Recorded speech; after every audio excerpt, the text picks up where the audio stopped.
আসসালামু আলাইকুম। সবাইকে স্বাগত জানাচ্ছি বি রিভিউজ ইনফোটেইনমেন্টে। আপনাদের সঙ্গে আছি আমি সুরভিতিবা। হাইপারসনিক ক্ষেপণাস্ত্র প্রযুক্তির দ্রুত অগ্রগতির ফলে বৈশ্বিক নিরাপত্তা কাঠামো এক নতুন বাস্তবতার মুখোমুখি হয়েছে এবং এই পরিবর্তিত বাস্তবতায় জাপান তাদের প্রতিরক্ষা কৌশল পুনর্গঠন করে এক নতুন যুগে প্রবেশ করছে। সাম্প্রতিক সময়ে টোকিও যে উন্নত টাইপ 032 স্যাম কাই ভূমি থেকে আকাশে নিক্ষেপযোগ্য ক্ষেপণাস্ত্র ব্যবস্থার ব্যাপক উৎপাদনের সিদ্ধান্ত নিয়েছে তা কেবল একটি সামরিক প্রকল্প নয়, বরং এটি জাপানের দীর্ঘমেয়াদী প্রতিরক্ষা রূপকল্প, আঞ্চলিক কৌশলগত ভারসাম্য এবং প্রযুক্তিগত সক্ষমতার সমন্বিত প্রকাশ।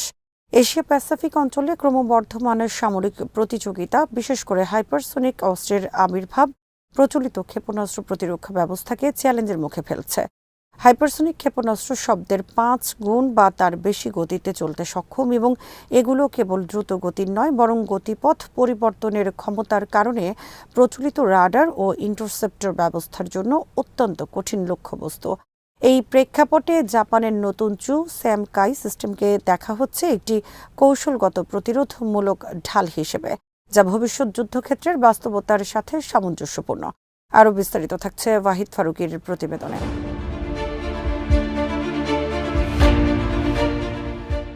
জাপানের প্রতিরক্ষা নীতির ঐতিহাসিক প্রেক্ষাপট বিবেচনা করলে বোঝা যায়, দ্বিতীয় বিশ্বযুদ্ধ পরবর্তী সাংবিধানিক সীমাবদ্ধতার মধ্যে থেকেও দেশটি ধীরে ধীরে একটি উচ্চ প্রযুক্তি নির্ভর আত্মরক্ষামূলক সামরিক কাঠামো গড়ে তুলেছে।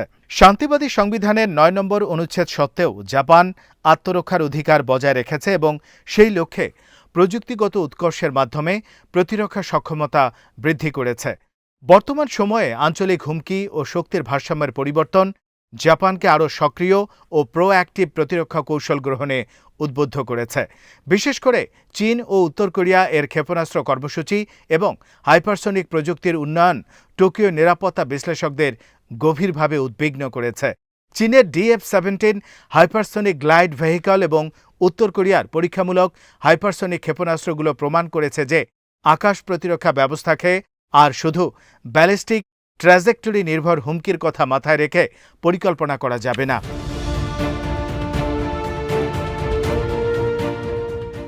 টাইপ 3 স্যাম মূলত জাপানের স্থলভিত্তিক মধ্যপাল্লার আকাশ প্রতিরক্ষা ব্যবস্থার একটি গুরুত্বপূর্ণ অংশ, যা জাপান গ্রাউন্ড সেলফ ডিফেন্স ফোর্সের জন্য তৈরি করা হয়েছিল। স্যাম শব্দটি মিডিয়াম রেঞ্জ বা সারফেস টু এয়ার মিসাইলের সংক্ষিপ্ত রূপ।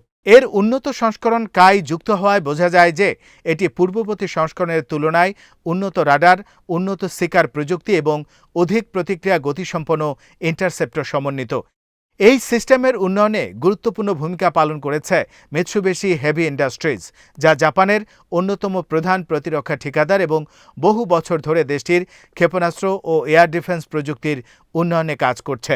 উন্নত sensor fusion, multi layered command and control এবং নেটওয়ার্ক কেন্দ্রিক যুদ্ধ সক্ষমতার সাথে স্যাম কাই এক ধরনের ইন্টিগ্রেটেড শিল্ড হিসেবে কাজ করবে বলে প্রত্যাশা করা হচ্ছে।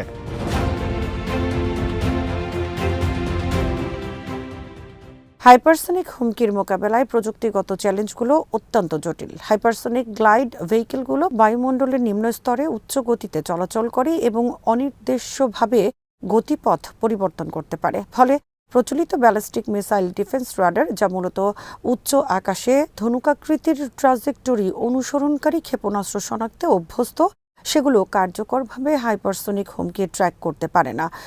স্যাম কাই সিস্টেমে উন্নত active electronically scanned array radar ব্যবহারের মাধ্যমে দ্রুত ও নির্ভুল লক্ষ্য শনাক্তকরণ সম্ভব হচ্ছে বলে ধারণা করা হয়। পাশাপাশি উন্নত ডাটা লিঙ্ক ও কমান্ড সিস্টেমের মাধ্যমে একাধিক ব্যাটারি সমন্বিতভাবে কাজ করতে পারবে, যা হাইপারসনিক লক্ষ্যবস্তুকে বহু দিক থেকে ঘিরে ফেলার কৌশলকে কার্যকর করবে।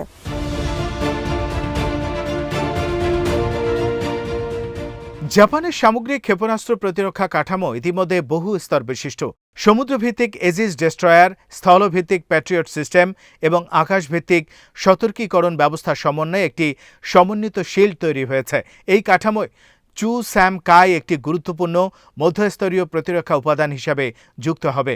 এর মাধ্যমে নিম্ন ও মধ্য উচ্চতায় প্রবেশকারী লক্ষ্যবস্তু ধ্বংস করা সম্ভব হবে, যা উচ্চ স্তরে ব্যর্থ হওয়া ইন্টারসেপ্টরের ক্ষেত্রে একটি দ্বিতীয় প্রতিরোধ স্তর তৈরি করবে, ফলে সামগ্রিকভাবে প্রতিরক্ষা ব্যবস্থার স্থিতিস্থাপকতা বৃদ্ধি পাবে।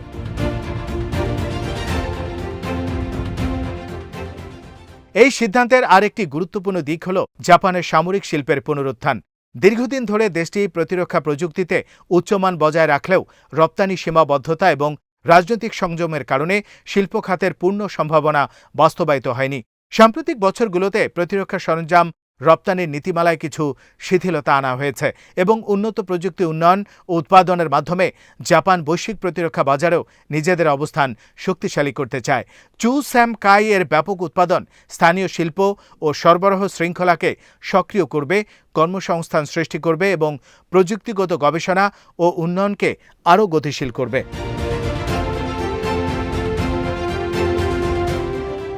আঞ্চলিক নিরাপত্তার প্রেক্ষাপটে এই পদক্ষেপের প্রতিক্রিয়া খুবই গুরুত্বপূর্ণ। এশিয়া প্যাসিফিক অঞ্চলে ইতিমধ্যে একটি কৌশলগত প্রতিযোগিতার কেন্দ্রবিন্দুতে পরিণত হয়েছে। চীন দক্ষিণ ও পূর্ব চীন সাগরে সামরিক উপস্থিতি বৃদ্ধি করেছে। তাইওয়ান ইস্যুতে উত্তেজনা বৃদ্ধি পেয়েছে এবং উত্তর কোরিয়া ধারাবাহিকভাবে ক্ষেপণাস্ত্র পরীক্ষা চালিয়ে যাচ্ছে। এই পরিস্থিতিতে জাপানের প্রতিরক্ষা শক্তিশালীকরণকে অনেকে প্রতিরোধমূলক পদক্ষেপ হিসেবে দেখলেও অন্যদিকে এটি আঞ্চলিক অস্ত্র প্রতিযোগিতাকে আরও ত্বরান্বিত করতে পারে বলে আশঙ্কা রয়েছে। তবে টোকিওর অবস্থান হল প্রতিরক্ষা সক্ষমতা বৃদ্ধি আক্রমণাত্মক কৌশলের সমর্থক নয়, বরং এটি প্রতিরোধমূলক স্থিতিশীলতা নিশ্চিত করার উপায়।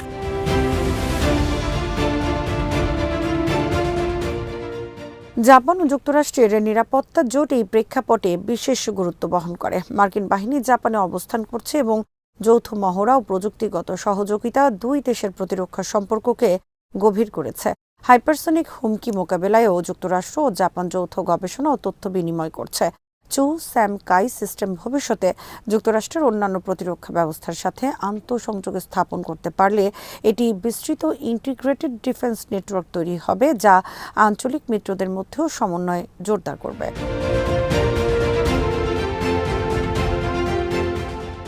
2030 সালের মধ্যে পূর্ণ সক্ষমতায় পৌঁছানোর যে লক্ষ্য নির্ধারণ করা হয়েছে তা কেবল উৎপাদন নয়, বরং প্রশিক্ষণ মোতায়েন, নেটওয়ার্ক ইন্টিগ্রেশন এবং অপারেশনাল পরীক্ষার সমন্বিত প্রক্রিয়ার সাথে যুক্ত। একটি আধুনিক আকাশ প্রতিরক্ষা ব্যবস্থা কেবল ক্ষেপণাস্ত্র নয়, এটি সেন্সর কমান্ড সেন্টার, যোগাযোগ ব্যবস্থা এবং মানব সম্পদের দক্ষতার সমষ্টি। সুতরাং পূর্ণ সক্ষমতা অর্জনের অর্থ হল সিস্টেমটি বাস্তব যুদ্ধ পরিস্থিতিতে দ্রুত সিদ্ধান্ত গ্রহণ ও সমন্বিত প্রতিক্রিয়া প্রদানে সক্ষম হওয়া।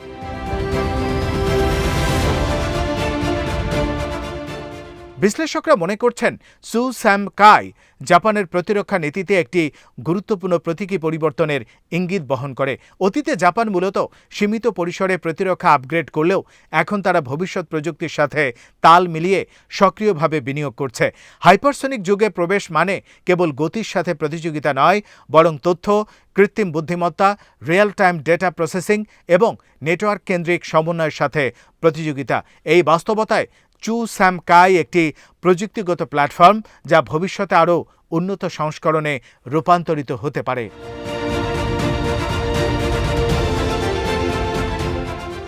সবশেষে বলা যায়, জাপানের এই পদক্ষেপ একদিকে যেমন আঞ্চলিক প্রতিরোধ ক্ষমতা জোরদার করবে, অন্যদিকে এটি সামরিক প্রযুক্তির এক নতুন প্রতিযোগিতার প্রতিফলন। হাইপারসনিক ক্ষেপণাস্ত্রের যুগে প্রতিরক্ষা আর স্থির নয়, এটি গতিশীল, অভিযোজনশীল এবং প্রযুক্তি নির্ভর।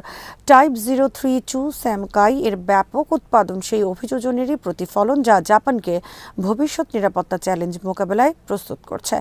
2030 সালের মধ্যে এই সিস্টেম পূর্ণ সক্ষমতায় পৌঁছালে এশিয়া প্যাসিফিক অঞ্চলে শক্তির ভারসাম্যে এর প্রভাব সুস্পষ্ট হবে এবং জাপান তাদের আকাশ সীমা রক্ষায় আরও আত্মবিশ্বাসী অবস্থানে দাঁড়াবে। আজ এখানেই শেষ করছি। সমরাস্ত্র প্রতিরক্ষা ও কূটনীতির নানা তথ্য জানতে চোখ রাখুন বিডিভিউজ ইনফোটেইনমেন্টে। চ্যানেলটি ভালো লাগলে সাবস্ক্রাইব করুন, সংযুক্ত থাকুন আমাদের ফেসবুক পেজে। আল্লাহ হাফেজ।